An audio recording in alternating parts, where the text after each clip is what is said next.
This lecture introduces those that go even further beyond the Impressionists with Post-Impressionism, specifically Paul Cezanne and Vincent van Gogh, two artists who would not achieve critical acclaim in their careers, but would be seminal for 20th century art and the solutions they come up with, which take two different directions that diverge in the 20th century that would lead to Expressionism and Cubism. Now, Paul Cezanne, born in 1839, would state that he was interested in something that was timeless and permanent, that he wanted to make Impressionism something solid and durable, like the art of the museums. Now, this tells you his entire direction and what he aims to do, and that is take the momentary, sketchy aspects of Impressionism and focus instead on geometry and solidity. Now, he is from the Impressionist generation, from Aix-en-Provence, and comes to Paris in 1861. He then exhibits with the Impressionists in the 1860s after repeated rejections from salon juries.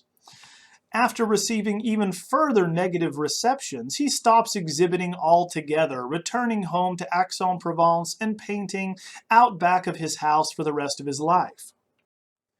Reviewing his paintings, such as that around the first Impressionist exhibition, we see a rapid move from his romantic mode in the 1860s to an impressionistic one in the 1870s. Here, a modern Olympia, he attempts to make something that is even more shocking than Manet's Olympia. Here he exhibits it as a sketch with a nude on a white mount, unveiled by a black woman for a balding man who just happens to look like Cezanne. Here is a detail of the brushwork, and one can tell the loose and sketchy manner in which he is applying paint, which is very different from his later works. He attempts to update Manet's Olympia like Renoir had his Bathers. Therefore, it is deliberately childlike and ambiguous. Are we looking at a bordello scene where a customer has come in to select a prostitute? Is it a gallery where a man is looking at a painting in front of him? Or is it an erotic dream? It is also unclear. So he positions himself as a modernist, as an avant-garde painter, moving beyond what has been done in the previous generations. It, of course, is not successful. Now here we have the House of the Hanged Man, which is accompanied by 3 landscapes when it is exhibited in 1873. This resembles Pissarro's work, and Pissarro had in fact encouraged Cezanne to exhibit, and he worked with him in the previous year. Here we have short strokes, but unlike that of Pissarro, they are short with heavy daubs with thick encrusted surfaces. So one can see how it is very different and almost belabored in how he applies his paint. In 1877, he's going to exhibit 16 works where he revives still life painting, which is the lowest of the genres of painting according to the Academy. But, as many modernists would find, it is ideal for messing around, as you would say, as the subject did not move like nudes or change like light in a landscape. And you could, of course, rearrange the subject however you need. This becomes central to modernism moving forward, everything from Cubism to Futurism to Expressionism and so on. Here in his Plate of Apples of 1877, we have a revolutionary shift in how one perceives space and time in art. It is not and is no longer made up of the haphazard brushwork of Monet. The brushwork instead reflects the 3-dimensional shapes of the apples. In place of the highlights, he will use brushwork for volume and mass. So we find that Monet's actually appear quite flat and are going to depend upon color theory and light to become 3-dimensional. Instead, Cezanne literally builds his in 3 dimensions. Now, instead of chiaroscuro modeling, the 3-dimensionality would be conveyed with warm and cool colors by way of advancing and receding. Rounded forms had always presented a challenge for Renaissance artists, who would often break them down into flat geometric surfaces to make them understandable and to project them in perspective, like Dürer's study here. Now, the same short parallel strokes would form small planar facets, so he's going to be adopting a new strategy for conveying three-dimensionality and literally building it. Now here he's also breaking with a single vantage point of linear perspective that had been predominant in Western painting since its discovery in the early 15th century, whereby one would hold a one-eyed perspective and imagine that the world had a grid cast upon it and paint that on a flat surface. Instead, we have a mixture of viewpoints here. We are looking down at the table as though standing, while looking straight ahead at the apples as though seated.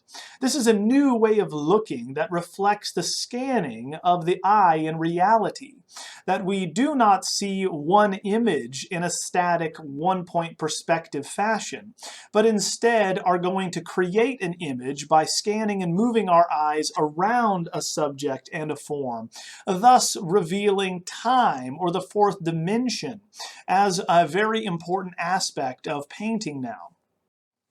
From 1890 to 95, we have the evolution of this new approach with multiple viewing angles or viewpoints. Here, with a woman with a coffee pot, we have a portrait of a woman, but seen in different ways. We see that we view the woman as though straight on with her torso and face, but we look down upon her apron as though we are standing, as though she's suspended mid-air hovering. The table as well is pieced together, for we cannot view the various elements together but only in pieces. This is going to make Impressionism, as he intended, solid and enduring, by treating nature by the cylinder, the sphere, and the cone.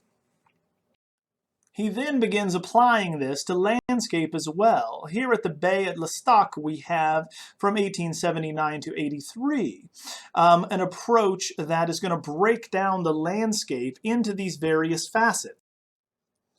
So in the 1880s, we fully developed this approach to perspective, breaking it down into these diagonal strokes, expanding on the brushwork that he had begun with his apples. Here one can see with a detail the way in which the landscape is built up sequentially, section by section. In his mature style that we're more familiar with, especially the series of Le Mont Sainte-Victoire, or the mountain behind his home, we have the fully formed understanding of this geometric faceting. This is why he's often referred to as the father of Cubism.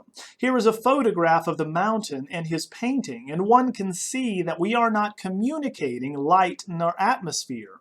We instead are looking at how the landscape progresses beyond the viewer and is built up, section by section by section.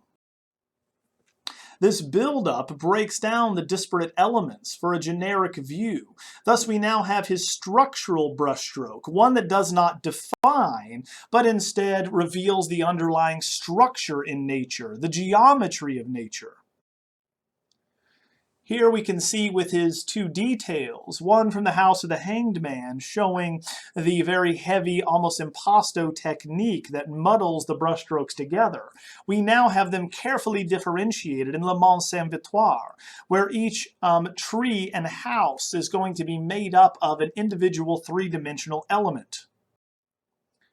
Therefore, the evolution we can see with all the brushstrokes moving in one diagonal direction with the Bay de L'Estaque.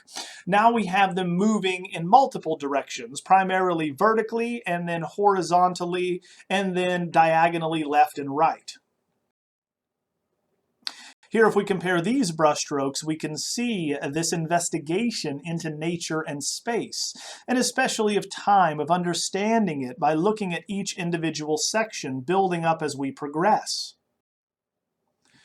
He is uninterested in the effects of weather, light, or atmosphere like the Impressionists. We do not get a sense of the geometry or the physical space in Monet's Impression Sunrise. Instead, we get the sense of the changeability in nature relating to what light is doing. The analytical approach to perception can be tied to the tradition of Seurat, who also is trying to make Impressionism something more enduring and timeless by using compositions from the Parthenon, classically aligning the figures either vertically or horizontally, and using color theory in a new scientific way.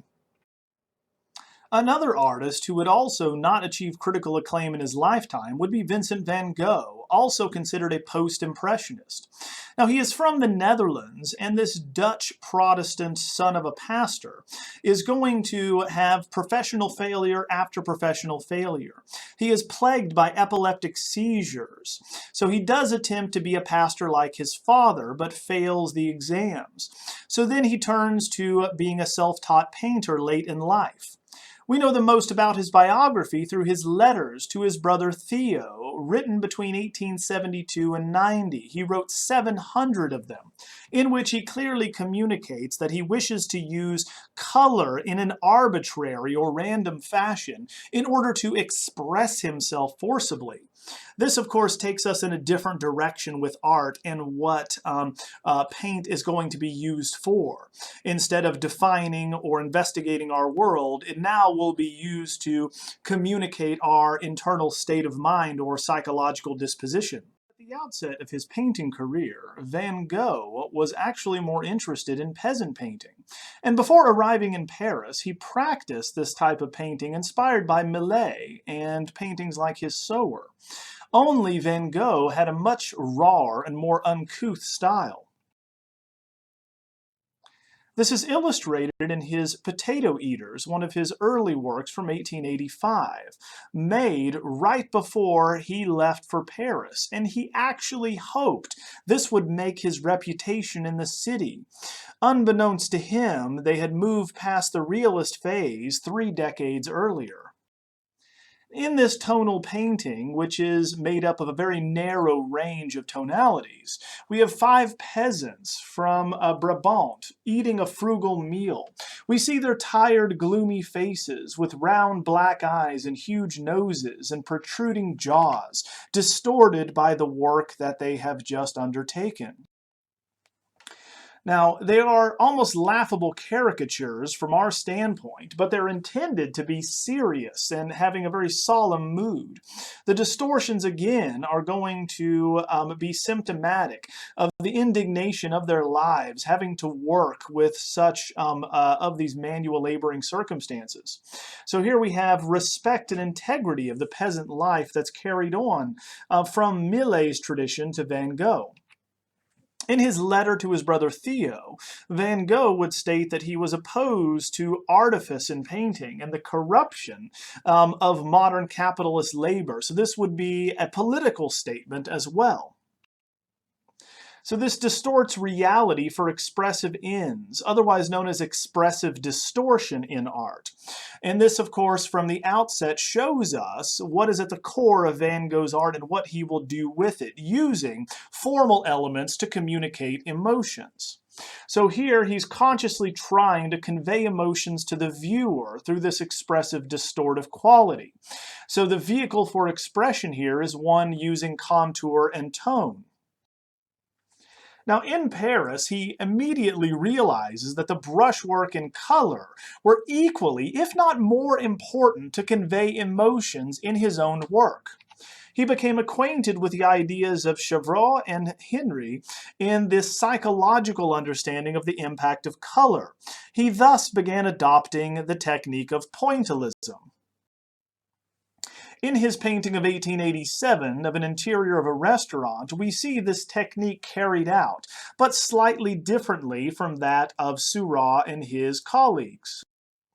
In it, the color is substituted for the tonality in how he communicated earlier.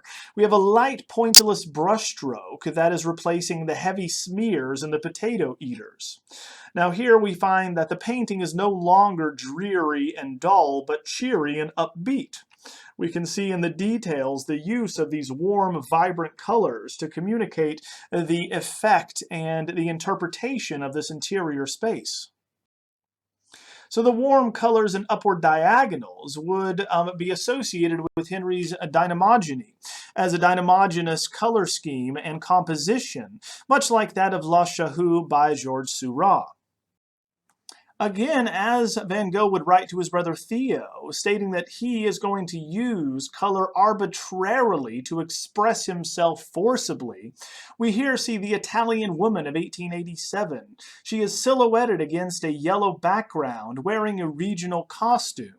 But the colors are very arbitrary. They do not describe the subject exactly. No longer do we see a type of pointillist brushwork, but now his characteristic style that we will see developing throughout the rest of his career, which is a buildup of short, straight strokes, indicating volume and texture of what they're attempting to convey.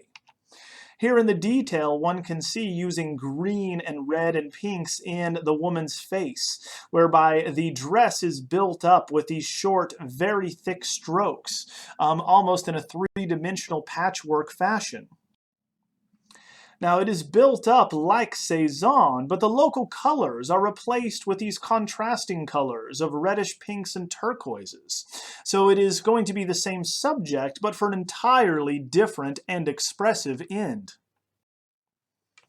Now here in his Flowering Plum Tree of 1887, the same year, we have already indicated the interest in Japanisme, or the impact on Van Gogh of Japanese woodblock prints. The colors, as well as the flat backgrounds, are taken directly from the series of the floating world, such as the courtesan here, from the late 18th century, that made their way to Paris in the late 19th. One can see this interest in flattening out these areas, foregrounding the figure, and giving a new avant-garde approach or understanding of what portraits can be. Now, the distaste for the Parisian art world can be seen here with Van Gogh, as he would then move to Arles in Provence, the south of France, seeking a place that would resemble Japan as he would understand it, as a type of utopia that's built up in artists' minds at the time. He hoped to found an artist colony, and of course he and his friends would in this colony live and work together in harmony. This would turn out to be the most creative part of Van Gogh's life. Here in his Arles view from the wheat fields of 1887, we can already see the impact that Japanisme and his new brushwork, coming in contact with avant-garde styles in Paris, are coming together to create something wholly new.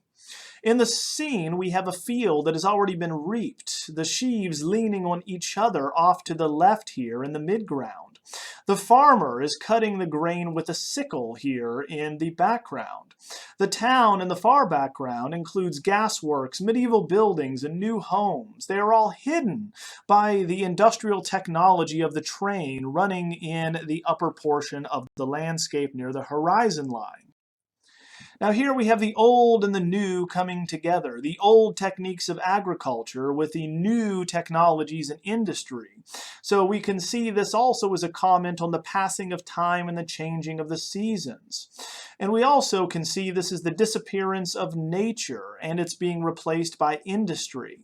Not surprisingly, he would call upon the old symbol of death itself in the reaper, the figure with the sickle here, bringing an end to life. If we look into detail here, we can see the evolution of his brushwork too, with these short, choppy strokes of the Impressionists, but now adjusted with the thickness to express the value of objects. So he would use thin, furious strokes for the wheat, but thick clouds would be painted with a suffocating impasto of yellow. The colors also play an important role. The overwhelming yellow power of the sun represents the brutal heat of the scene.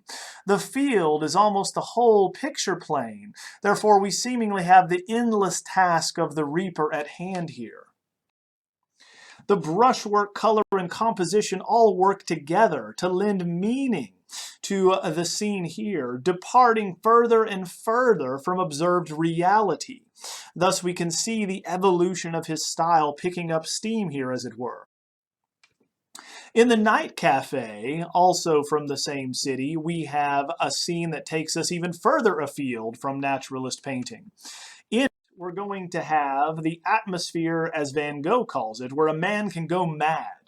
He tells in a letter to his brother Theo that the colors here represent his emotions, green representing the envy and the red blood rage. So the owner of this night cafe has green hair because he is envious of him and his life. The red, the rage that he feels building up inside of him. Now, the comparison between cafes and Impressionist painting in Van Gogh are quite striking. The subject matter, arguably, is the same, that being the pastimes and leisurely activities of the bourgeoisie, even if they are going to be addicted to absinthe, as in Degas' example. And the awkward cropping and off-axis presentation is also similar. But now we have a completely arbitrary use of color that is now going to be showing us how we should feel about the painting instead of needing to spell that out with these different techniques by way of composition and style earlier with the Impressionists.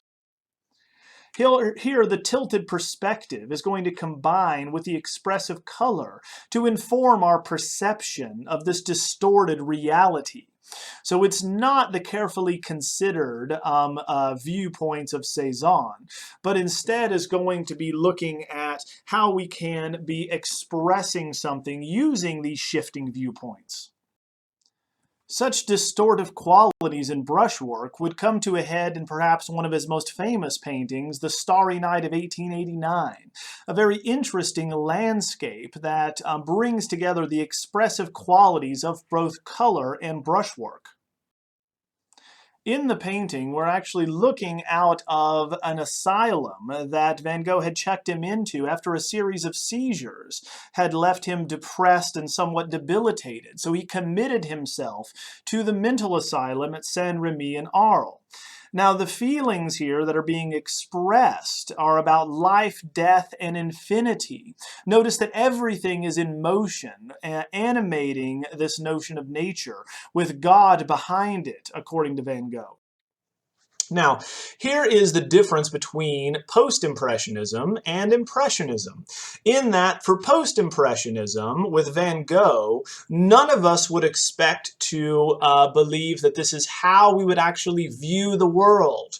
Instead, it is how the artist is going to perceive things, perceive the world, and thus, once again, show us how he is feeling, building up the surface with a swirling, powerful series of strokes, much like a tidal wave. Whereas, if we look at Renoir, sure, we would agree that these figures are unfinished, and it is left fleeting and unsure as to where they are going, and who they are. But we would all agree that the sky is blue, the clouds are going to be light and fluffy, and are going to be dancing across the surface of the painting relatively easily, and that the ground and the concrete used to pour the bridge is the appropriate color, and that this is how we would objectively see a quickly painted scene. As opposed to Van Gogh's example, where this is entirely his impression. Now, this is influenced by Japanese woodblock prints, or Japanisme again, which we know Van Gogh copies identically several times. He's actually going to paint after these Japanese woodblock prints and make exact copies of them. So obviously, the swirling nature of the wave above is going to be the impetus, the model, the reason why we have such a solid understanding of the sky swirling about us at the time. We see a solid buildup of paint, but unlike Cezanne, it is not to show the structure of the landscape, but instead to convey his emotions and how he felt. Looking at details of the work, one can see the radiating of light being as solid as the ground or the buildings below, instead communicating a very personal view of nature. Now, the reason for such a violent torrential tsunami in the sky is the reflection on death, which is what we're looking at here. As Van Gogh is looking outside of his asylum window, he's contemplating what happens to people once they die. Thus, we have symbols of death with the church and the graveyard referenced by the cypress trees, and the belief that when you die, your soul is going to become a star in the sky. This is something he writes to his brother repeatedly, right? So he finds this is a meditation on death, as he believes he will be absorbed into the universe, a glorious last freeing transformation that he is looking forward to. And obviously a very personal interpretation of this landscape with Saint-Remy, right? And thus, of course, making it post-impressionist. Therefore, if we look at the post-impressionists in general, the only common denominator that they have was their belief that impressionists were too naturalistic. They didn't go far enough. Therefore, now we have two directions in art. The analytical, as with Cezanne, that being art should be used to analyze the world around us and how we visually interpret it. And the expressionistic, whereby art should be used as a vehicle to interpret the world by way of our emotions. In the next class, we will look at La Belle Époque, or the Beautiful Era, with Art Nouveau, and one of the last movements we will cover.